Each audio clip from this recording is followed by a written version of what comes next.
Welcome to John Martin Talks, where we battle ignorance and apathy daily. The growing ignorance of just how special this experiment we call the United States of America is, and the apathy that we can't or won't do anything and everything to save her. Where we're live from Big Daddy Unlimited Studios. I hope you had a great weekend. I certainly did. I tried to get a picture posted up about a big fish I caught. I wasn't able to accomplish it in enough time this morning, but perhaps I'll post it on my Facebook page.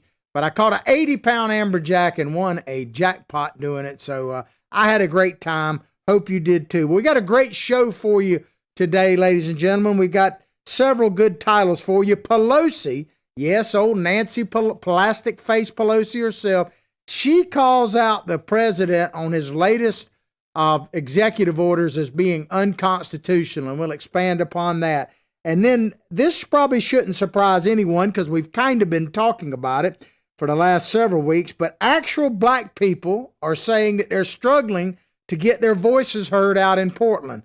In other words, the Antifa protesters out there and Black Lives Matter, which seem to be mostly white, are drowning out true African-American voices, and we'll talk about that. And then there's some polling out, and this will probably make some snowflakes kind of quiver and quite possibly melt, but there's some polling out from a group that actually predicted Trump's win in Michigan in 2016 that basically says the same thing is going to happen this time around, and that Trump supporters are just chomping at the bit, eager to get out and vote for their guy. So we'll talk to you about that. But before we go any further, in case you're new to the show or you just hadn't tuned in yet this month, first of all, where you been? Howdy, how are you? You're in the right place now. But we got something to give away to you. Yeah, we have added value here to watching John Martin Talks, and this is compliments of our sponsor, Big Daddy Unlimited. They're sponsoring our show. You can help us by going to that. It's only a 99-cent free trial for the first month, and then you check it out afterwards. It's all things Second Amendment. Look in our show description. You'll see the link to our sponsor page. Check it out. You cannot go wrong. If you have any interest at all in anything from guns, ammunition, to tactical gear, like this very backpack right here. This is an everyday carry pack for concealed weapon. Now, you can use it for anything you want. It is of high quality, high value. It has several ditties in it. First of all, let me tell you how to win it. Go to our description of in our page or whatever, where you're watching on YouTube, spell it out, John Martin Talks, and click on John Martin giveaway link, and you can register to win this prize pack, which we're going to give away at the end of the month. It's a everyday carry pack. It has this incredible flashlight here that actually does more things than you can possibly imagine a flashlight could do, brighter and longer. It is a must for anyone, regardless of what you might use it for. If you want a flashlight that'll do anything, that's the one. Then we have some more things in the pack to give away. We have this little ditty pack, as I call it. It's really what's called a mini organizational pouch.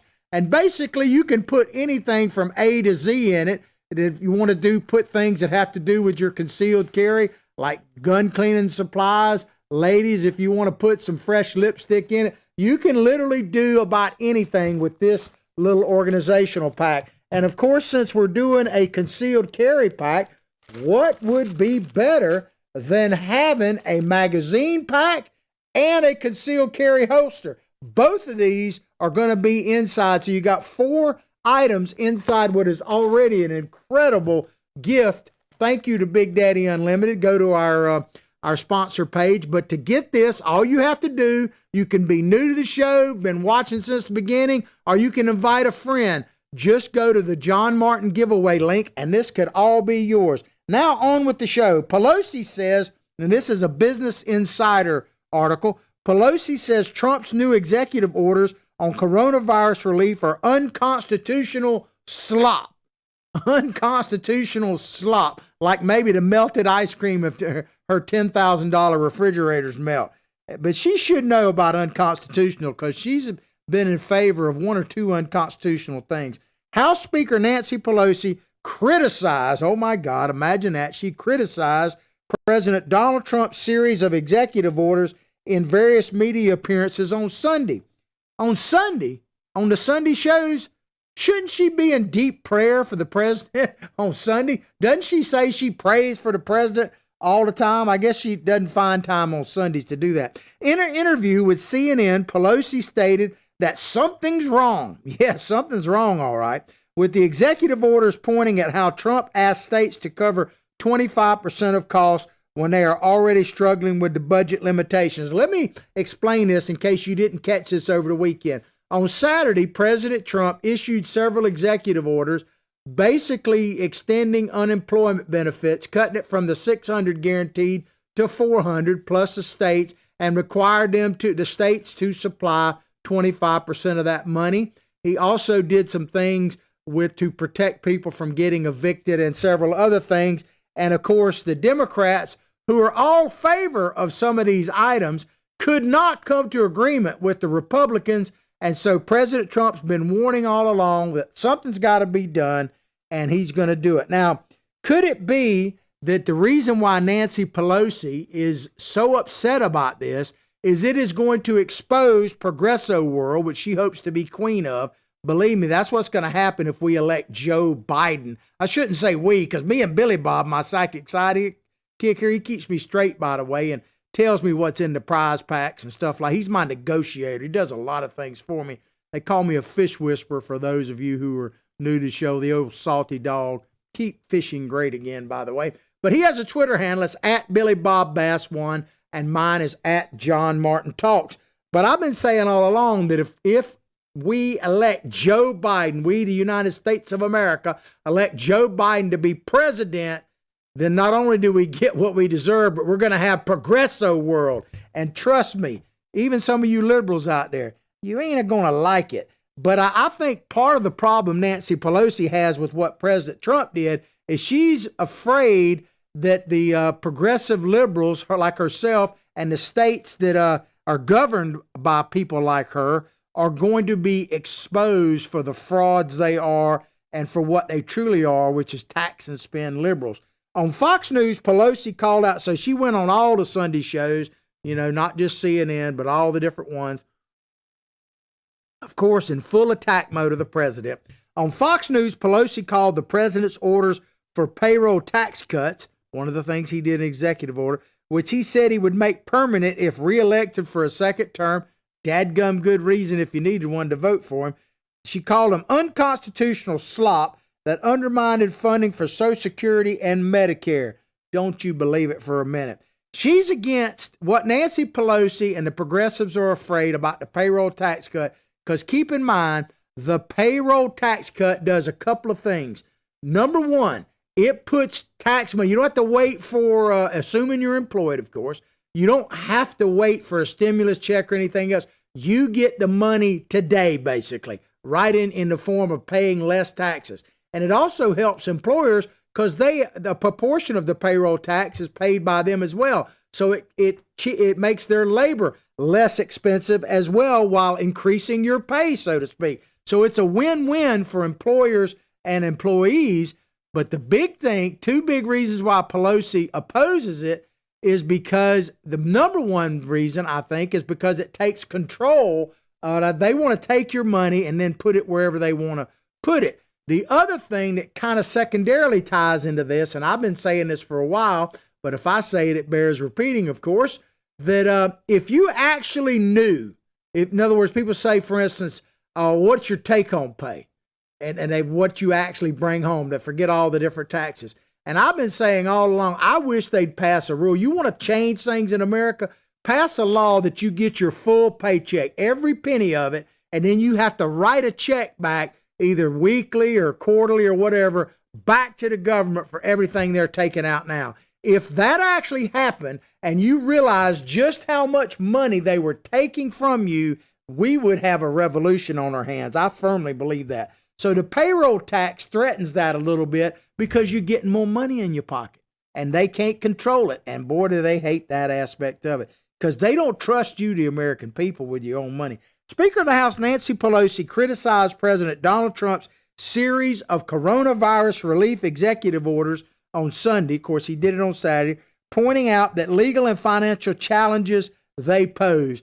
And let me tell you, she's not worried about the financial challenges. That is totally irrelevant. And tell me one Democrat that worries about money. There are not too many Republicans up there, not enough anyway, that worry about how much it's going to cost the government, which is you, by the way. But there isn't a single Democrat in leadership that ever questions how much something costs. Not really, especially if it's something they want. I mean, the budgets be damned. They don't care about that. So the idea of financial challenges is just a smoke and mirrors, just throwing something out there to see if it catches. But the legal challenges is a big deal. And not because they're afraid to go to court. The Democrats go to court all the time, right? That's why they worry so much about the Supreme Court, because they go to court every time. Democrats will always try to go to the courts with stuff they couldn't pass legislatively. Keep that in mind. But the legal challenges, the reason they're worried about them is because it exposes them to fighting relief for you people who are suffering from the economic downturn of the coronavirus. So Donald Trump has put the Democrats in the position of fighting you getting extended unemployment compensation, fighting you for getting a payroll tax cut, more of your own money back in your pocket. That's what the Democrats are worried about with legal challenges. They have no problem challenging President Trump, but they're worried that he has set them up to fail, and I think he has. On Saturday, Trump signed 4 executive orders on student loan payments, evictions and foreclosures, payroll tax holiday, and unemployment.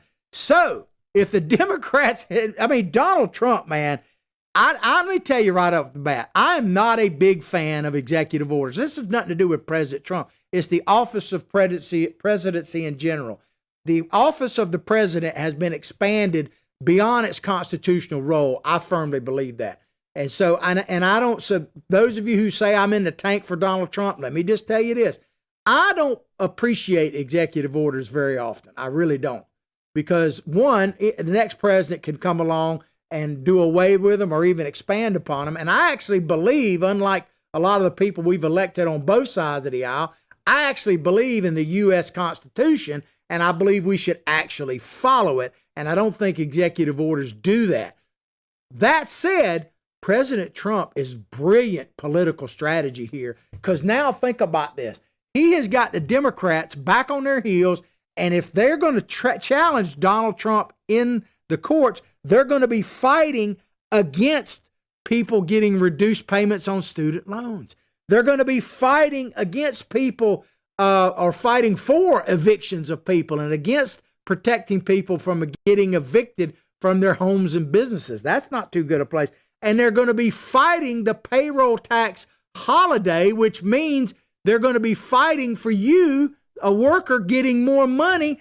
And if you're unemployed, they're going to be fighting against you getting extended unemployment benefits. So Donald Trump, man, has done a brilliant political move. And some people have called it, like Hillary Clinton, a political stunt. And I actually agree that it is a political stunt to a certain extent, not saying he doesn't care about these issues, but it is brilliant. It puts the Democrats on total defense.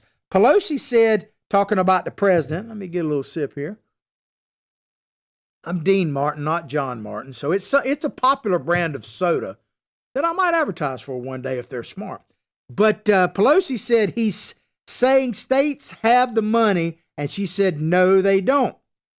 He's not actually saying that. But what he is doing is putting pressure on these progressive liberal states like California, New York, Massachusetts, Chicago, Illinois. He's putting pressure on these Democratic liberal governors to actually be held accountable for all their wasteful spending, what they do with their money. That's why the Democrats, one of the reasons why they opposed Donald Trump's tax cuts, because one of the things in those tax, they call it the SALT funds, I think, which basically took away the tax deduction for mostly these liberal states like New York that were able to reduce or to take off of their federal government tax their state payments. And it now, with the combination of the SALT, which is the tax reform that President Trump got passed, which boosted the economy tremendously. You combine that with this idea of the unemployment, and it exposes these progressive governors and makes them held accountable. And so, once again, brilliant strategy on Donald Trump's part. Trump's executive order, first of all, let me back up a minute. If you think for 1 second that the progressives like Nancy Pelosi, like Cuomo, governor of New York, people like that, Gavin Newsom out in California, Schumer, the list is long. If you think they actually think that Donald Trump is stupid, because they can refer to it, he's dumb or he's unhinged. Of course, I can't wait till the man's unleashed when we reelect him in 2020. I say Donald Trump unleashed, baby. I can't wait for it. They know he's brilliant. They know he's smart, and that's what they fear, because they fear him getting this message out. So that's why they talk about him being dumb and everything else. They're not dummies themselves. They know he has got them over the proverbial barrel on this, and they don't like how it feels.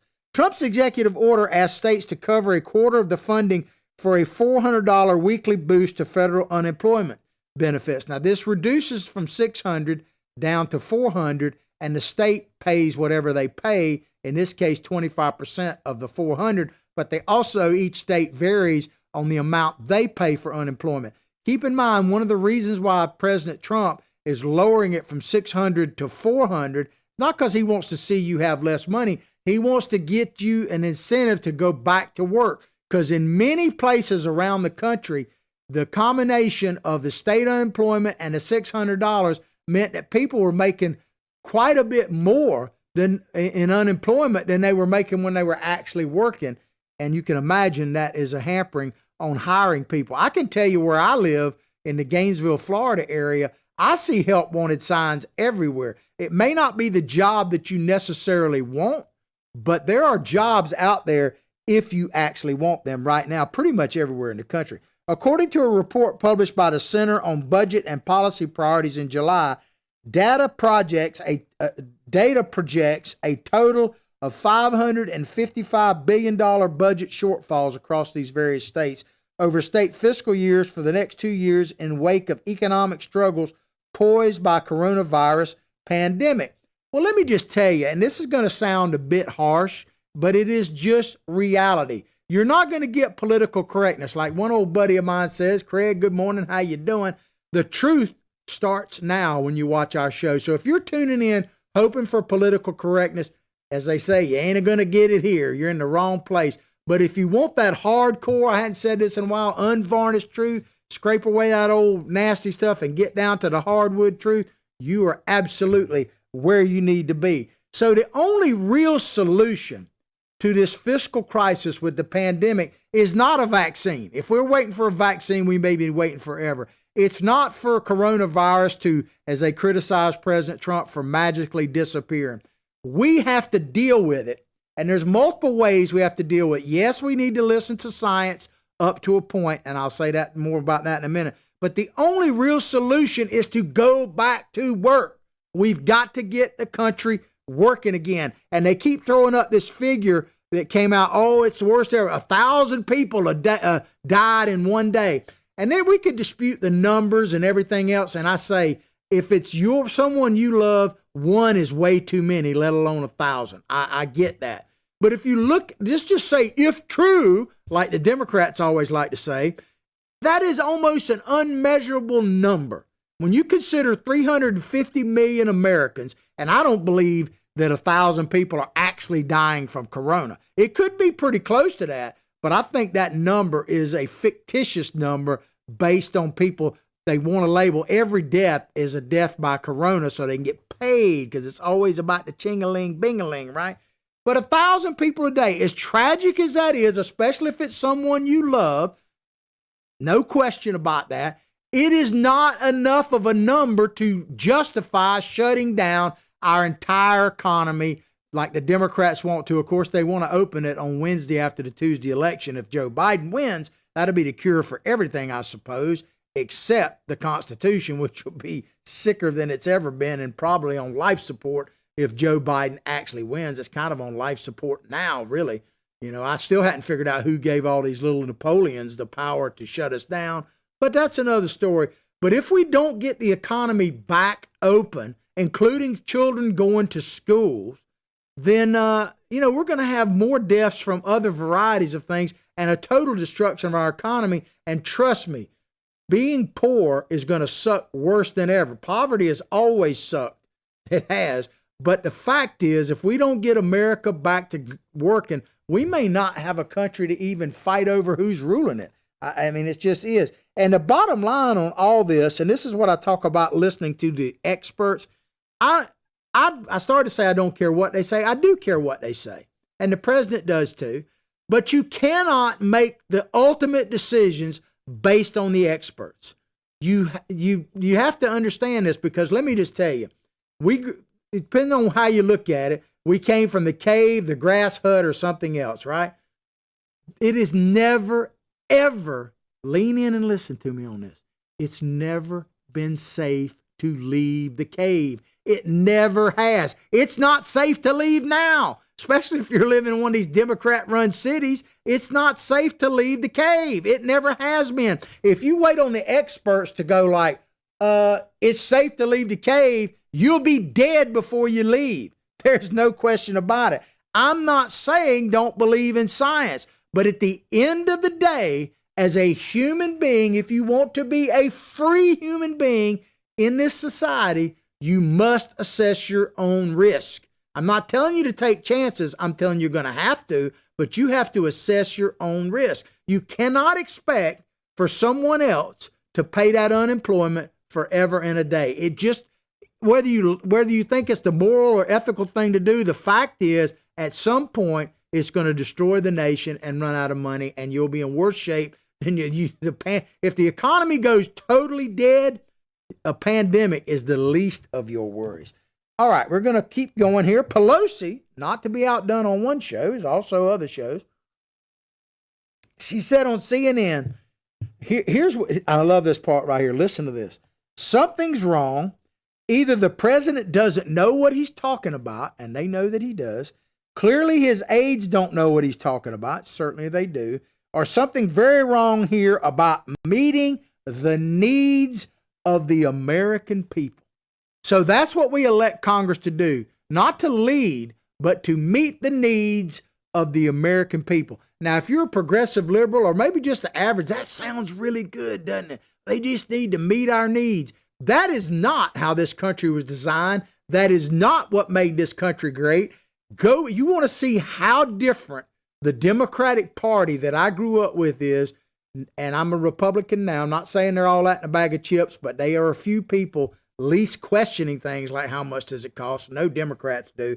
But go back and look at JFK, John Kennedy, inauguration, one of the most famous lines ever uttered in an inauguration. Let's play this and compare it to what Nancy said. Check it out.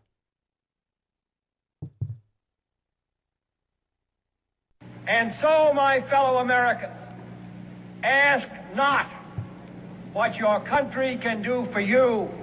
Ask what you can do for your country. And there you have it, right there. That sums up the Democratic Party then and now, because JFK said, ask not what your country can do for you, but what you can do for your country. And Nancy Pelosi says there's something wrong because we're here about meeting the needs of the American people. In other words, what can we do for you? What can the country do for you? 180 degrees opposite from what JFK said. JFK would be like a right-wing Republican now. That is how far the progressives, which is no surprise to me, because progressives will always take it to the extreme. Always. And if they get elected, there is no end in sight to what they would do. Progressive world is coming, and you won't like it. In an interview on Fox News, Pelosi told Chris Wallace that the president's new executive orders have various legal barriers, calling them an unconstitutional slop.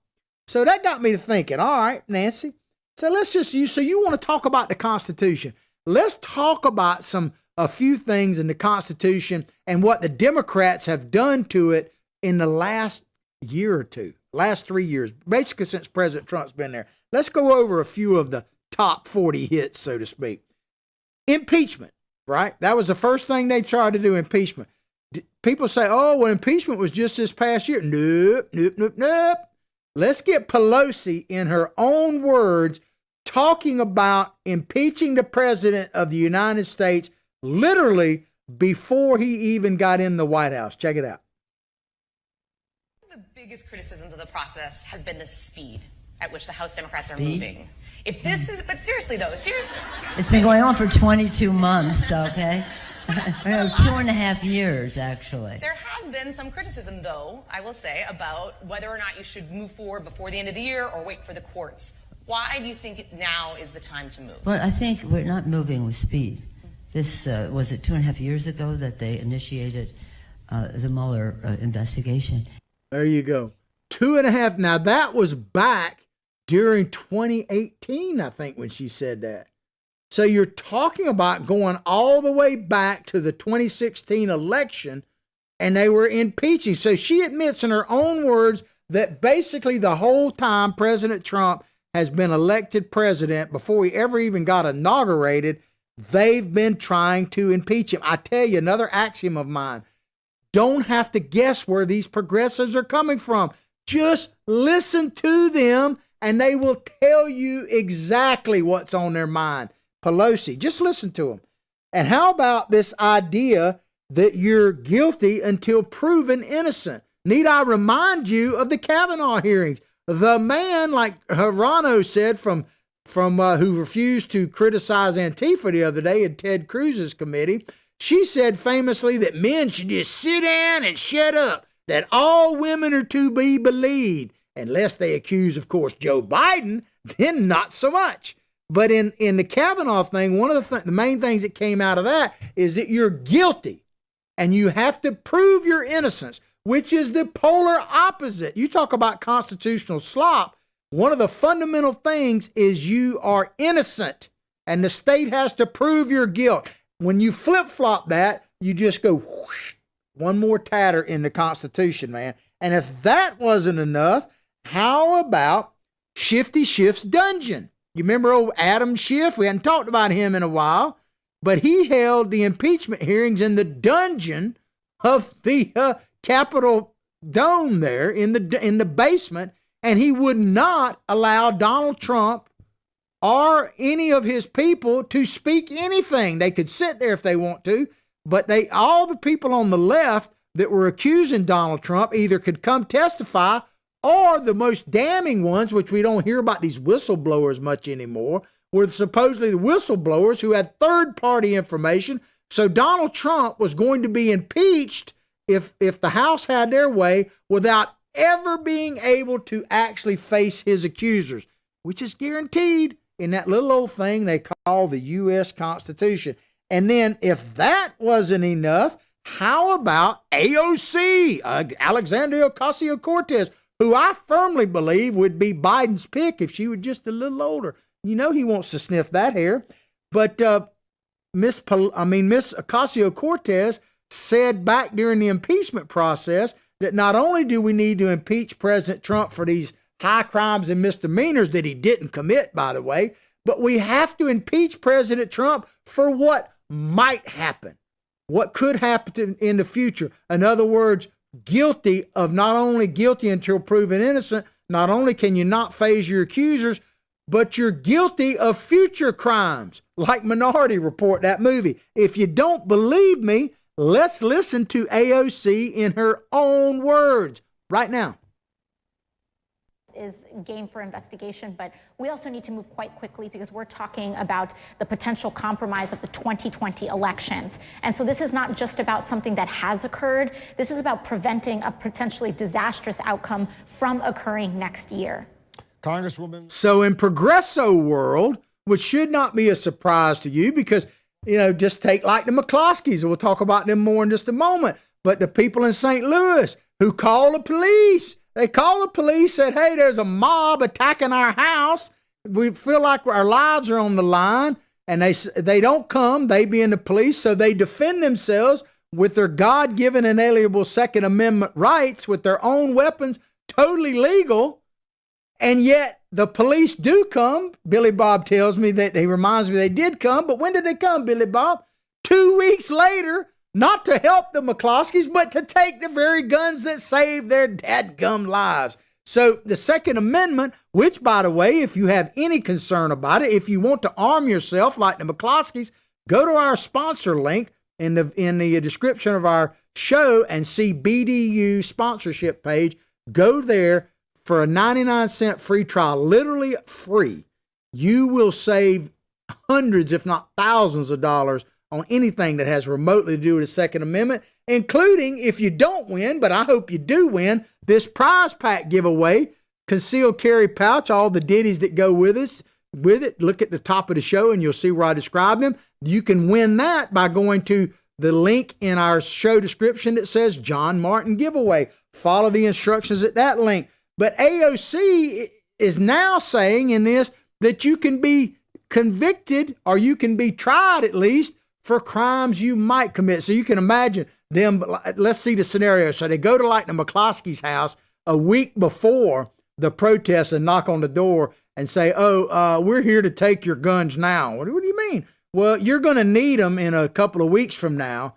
And then we're going to charge you with a crime for needing your guns when the police didn't come. So since you're going to pull your guns, you don't know you're going to do this, by the way, but we have a reason to believe you're going to do it in the future. We're just going to take your guns now. That sounds pretty far-fetched, but Ocasio-Cortez said you can impeach the president of the United States for what he might do.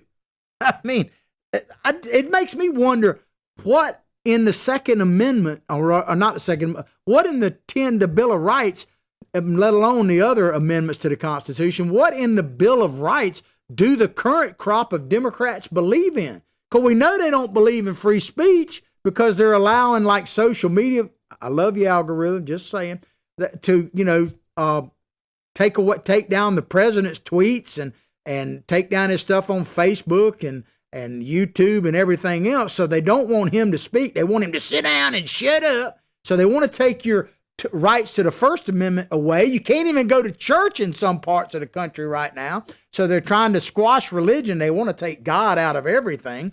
And, Second Amendment, we just talked about that. So I would ask Pelosi and her bunch, could you please tell me what of the Bill of Rights you actually still support? Because I can't find any of them, man.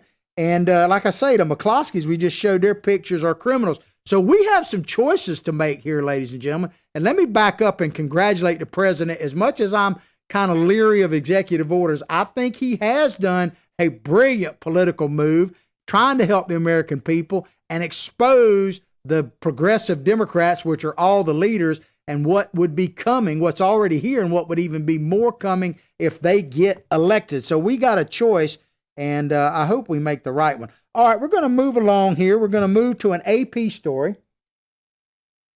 And this is about Portland. I mean, Portland continues to be in the news. Black people in Portland struggle to be heard amid protests. Imagine that. Chaotic and often violent protests against racial injustice have topped the headlines for days, talking about out in Portland, really around the country. But lost in the shouting are the voices of many Black Portland residents themselves, and their feelings about the unrest are nuanced and diverse. Protests against racial injustice. Well, let me tell you, let me just lean in. Let me quiet down a minute because I want to make a serious point here. Black America, it doesn't really matter. Of course, Biden says he don't care about anything. I actually do care. But hear me out on this. If you're protesting against racial injustice, some legitimate stuff.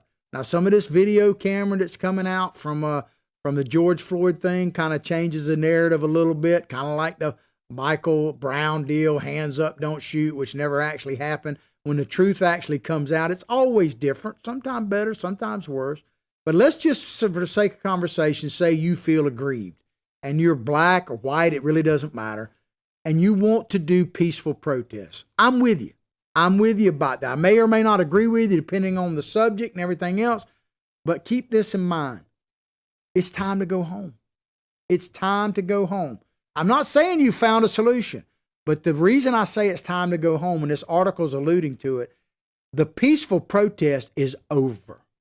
I don't mean your willingness to protest peaceful or your right, But the reality of the situation is that any peaceful protest, if it actually starts out that way, has been totally hijacked, has been, is being, and will be under these current hooligans that are out there in the street. And that's what they are, hooligans and thugs bent on overthrowing the United States of America.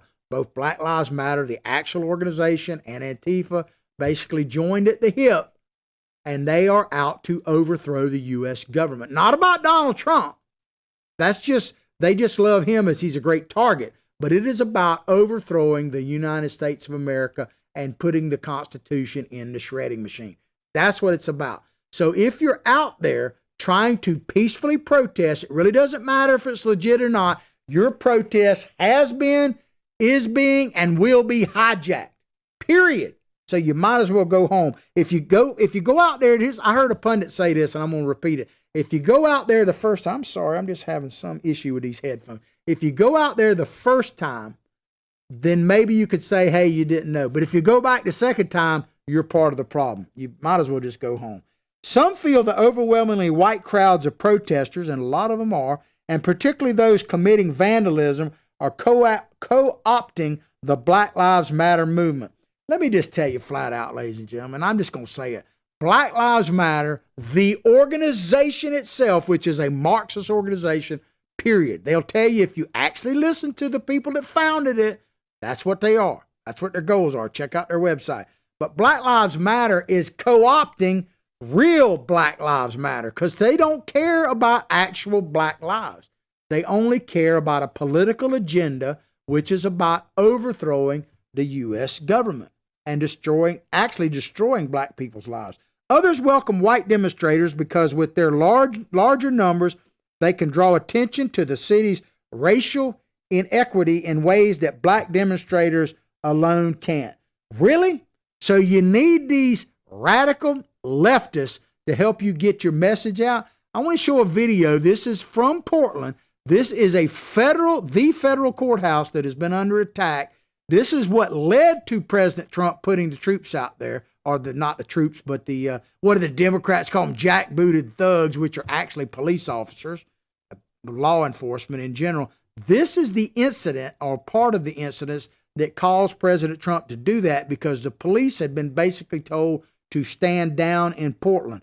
I want you to watch this video. If you hadn't seen it before, it's a bit shocking, but this is where your protests, if they ever were peaceful, have been totally radicalized and taken over. I don't see how you could possibly watch this video and not believe exactly what I'm saying. Check it out.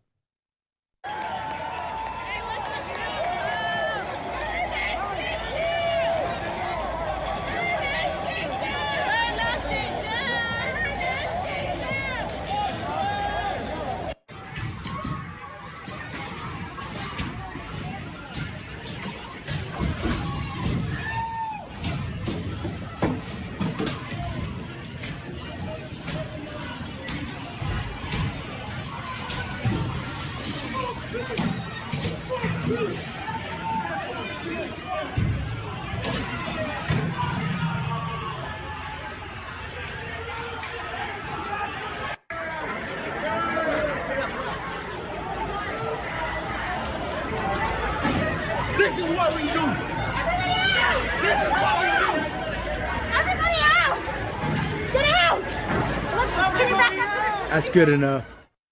Two things that stand out to me is at the beginning and the end of that video. The beginning, you hear him, burn this down, burn it down. You know, like Bill Barr said in his hearing the other day, when is the appropriate time to burn down a federal courthouse or any courthouse for that matter? Is there an appropriate time? If you believe there is, and I don't know what to say to you. And then the last part of that is, this is what we do. In other words, we're criminals. We're out here. This is what we do. So if you have a peaceful message to say in Portland or anywhere else, you might as well go home and wait till after the elections to have your voice heard, because it's not going to be heard because you heard it what the guy said in living color. This is what we do. We burn, we pillage, some cases rape and murder. I mean, that's just what's happening in the street. So you might as well wait till after the election and go home until then, because the Democrats The reason they're letting all this happen, and these mayors like out there in Portland, old Ted Wheeler, we'll talk about him more in just a minute, is because they have so much Trump derangement syndrome, so much hatred for putting America first and making America great again, that they will literally let their cities burn. They don't listen to Biden. They don't care what your grievance really is. They're using you for political purposes. Period. So you might as well go home till after the election and then see who's left and go from there. But as far as peaceful protest, it ain't going to happen. Some believe deeply that there can't be a Black Lives Matter movement without defunding the police. Think about that. Can't be a Black Lives Matter movement without defunding the police. Others say a recent vote to cut a specialized gun violence, this is all out in Portland, violence reduction unit is behind a sharp spike in shootings that's devastated their community. So defund the police is going to help black people. How? And here's the thing. Most black people, and we did a show last week to check out our podcast where we talked about this. The best way to see our podcast, go directly to John Martin Talks Facebook page, like it and share it with others. Check out our YouTube channel. Spell it all the way out, John Martin Talks. Look in the description, by the way, for the prize pack, John Martin giveaway. But you can also go to America's Voice News. We're on that network, both in the morning on Facebook Live. Howdy, how are you? We also are rebroadcast around their TV streaming, their live streaming stuff. We're a late night show, so we're good morning and we're late night. We got you covered with bookends with John Martin. You can download their free app on their America's Voice News, that is, on Android, iPhone. Look at us on Roku, Fire Stick, Apple TV, Channel 219 Dish Network, and Pluto Network. You can check us out multiple ways, and they archive our show on the America's Voice News streaming site. But defund the police, as I said last week, most black Americans don't want to defund the police. In fact, there was a Gallup poll, we talked about it last week, 81% of black Americans want police in their neighborhoods. Of course they do. Of course they do. They want to see. So that just tells you right there that Black Lives Matter, the movement, their primary goal is they say they can't even have a movement without defunding the police. How is that possibly going to help any Americans, let alone black Americans? And black Americans know that. That's why they're buying guns in record numbers. First-time buyers of gun in record numbers. Black Americans buy them in record numbers. I guarantee you that 99.9% of black Americans or Americans that are buying guns right now are not buying them to protect themselves from Donald Trump. They're buying them to protect themselves from hooligans like they're saying, this is what we do. I mean, that's who they're trying to protect themselves from, masked people, black, white, or whatever. And by the way, if you're buying them guns, I keep reminding you, but I'm trying to help you and help me at the same time, check out BDU, sponsor link in the show description. If you have any interest in the Second Amendment whatsoever and you want to save some bucks, check it out. Said Neil Anderson, a black business owner, and I like what he says. He said it happens so much, talking about white people in the streets taking over these black protests. It happens so much that the things we care about get hijacked and get put on the back burner. And that just gets put into a big barrel. You're turning the barrel, I guess, with everything else. Said we all want the same thing, but so often we get drowned out. So they all want the same thing. Could Biden actually be right that black Americans want the same thing? Remember this video from last week? Check it out.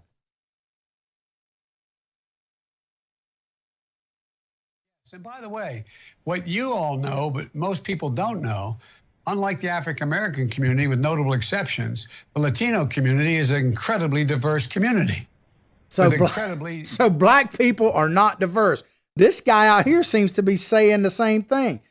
But this guy, Seneca Kaysen, who helped lead peaceful gatherings in downtown Portland, has mixed feeling. He feels white protesters who commit vandalism and taunt law enforcement are distracting from the message. They are. You might as well go home, I'm telling you. But he also recognizes they are drawing attention to racial injustice in a way he never could. Like, that's what they do, I guess. I don't understand it here. He said, what white people have is something, this is an interesting comment here. What white people have is something that we don't, and that's right. We are fighting alongside them to be equal. Fighting alongside them for what? What are you fighting for? To burn down a courthouse? Is that what you're fighting for? As Mr. Barr said, Bill Barr, there is no appropriate time for burning down a courthouse. And in this last part here, in June, the city council cut nearly, talking about Portland, cut nearly $16 million from the police bureau budget. The cut shuttered programs like the gun violence reduction unit and youth services program and ended the presence of school resource officers in 3 school districts. So they're taking money from the cops, taking cops out of the neighborhoods, and taking them out of the public schools. How does this help any black person in America, period? I don't get it. Explain it to me. How does it help any American? How does it help any citizen? How does it help any person walking the streets in the United States of America to take police out of the neighborhoods, defund them by millions and sometimes $1 billion like they're talking about in New York? How does that help anybody? The only people it seems to help are the crooks. I mean, it's a fulfilling thing. When guns are illegal, only illegal people will have them. I mean, it's just unbelievable, man. It's just crazy what's happening here. So, we're gonna skip on down. There's a lot more in that particular story. Check it out, though. But we're gonna skip to some good news. We always need a little bit of good news. We want to start out the week, sometimes end it, but let's start with some good news.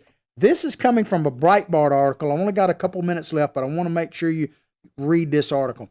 It says Trafalgar Group founder Robert Cahaly, Trump on an upswing, supporters cannot wait to vote. The polling company that predicted Donald Trump would win Michigan in 2016 told the Kyle Olson show he will do the same thing in 2020. The Trafalgar Group founder Robert Cahaly told the Kyle Olson show his company recently showed Joe Biden winning Michigan by 1 point. Now, that's a small number, but it's a number. Let's just say for a minute that it's true. Well, first of all, we know what happened with the polling. Secondly, if this election, and I've been saying this for a while, if this election comes down to Joe Biden, if it is about Joe Biden, he can't win because the guy just can't win. If it's a measure of Trump derangement syndrome and how much these progressives are going to come out and whether American people are going to get truly woke, that's what really matters. And there's a great awakening. And I got this meme I'll show you about being left alone. And we'll kind of end the show on this. Wait, this is kind of the stealth Trump vote that's out there, supposedly. But there's no doubt about it. Half the American people don't even vote. How are they going to get activated and motivated? If they can't go to their own jobs, they don't have a job, if they can't get to work because of all the craziness in the street, if people they love, including little children, are getting murdered on a daily basis around the country, they might have a great awakening. If that happens, then Donald Trump will be the next president of the United States. I believe that Mr. Cahaly is on to something here, and I have seen multiple evidence from it that Trump supporters are eager to get out there and vote. I hope you've enjoyed the show as much as I've enjoyed bringing it to you. Please go directly to John Martin Talks Facebook page, like it and share it. Check it, share it. Check out our BDU sponsor in the description of our show. And don't forget, sign up no matter what you do. Please sign up for the giveaway because I want one of you lucky listeners to have this. Check out the John Martin giveaway link. Have a great day in the great old USA. I will pray for your family. You pray for mine. Let's all pray for the country. But above all else, like I say each and every day, from my heart, from my family to yours, have a blessed day.